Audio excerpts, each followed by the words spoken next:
হ্যাঁ ভিউয়ার্স, এবার তিলে তিলে গড়া স্বপ্নটাই এক নিমিষে শেষ হতে দেখলেন কুইন খ্যাত বিখ্যাত নায়িকা অপু বিশ্বাস। তার দীর্ঘ 7 বছরের পরিশ্রম মাত্র 1 মিনিটই মুছে দিলেন শবনম বুবলী। ধারণা ছিল সাকিবের কাছে পাত্তাই পাবে না বুবলী, কিন্তু তাদের ভিতরে গল্পটা ছিল সবারই অজানা। সারপ্রাইজ দিয়ে সাকিবের সাথে থাকা ব্যক্তিগত সম্পর্কের উন্মোচন করেছেন শবনম বুবলী। বিপরীতে কান্নায় ভেঙে পড়েছেন অপু বিশ্বাস। তিনি ভেবেছিলেন সাকিব আর কখনো তার সাথে বন্ধুত্ব বাড়াবেন না, বরং সম্পর্কের গভীরতা বাড়িয়ে আবারও তারা বিবাহ বন্ধনে আবদ্ধ হবেন। কিন্তু তার সেই স্বপ্নগুলো এক নিমেষে ধূলিসাৎ করে দিচ্ছেন শবনম বুবলী।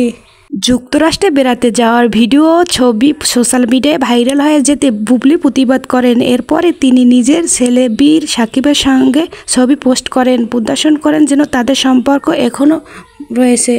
পরবর্তীতে একই পথে বুবলী সাকিবের বীরের সাথে যুক্তরাষ্ট্র সফরের ছবি পোস্ট করেন, যা দাম্পত্য পুনর্মিলনের ইঙ্গিত দেয়। অপু নিজেই বলেছিলেন, জয়ের জন্য হলো আমাদের একটা সম্মানজনক সম্পর্ক রাখা দরকার। এটা সাকিবও বুঝিয়েছেন বলে দেখা যায়।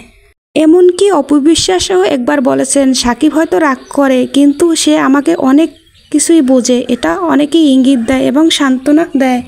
হ্যাঁ ভিউয়ার্স, ভিডিওটা আপনাদের কেমন লাগলো অবশ্যই আপনার মতামত জানাতে ভুলবেন না। সাকিব অপু বিশ্বাসকে নিয়ে বুবলী কি কোনো মতামত থাকলে অবশ্যই কমেন্ট করে জানাতে ভুলবেন না। ধন্যবাদ।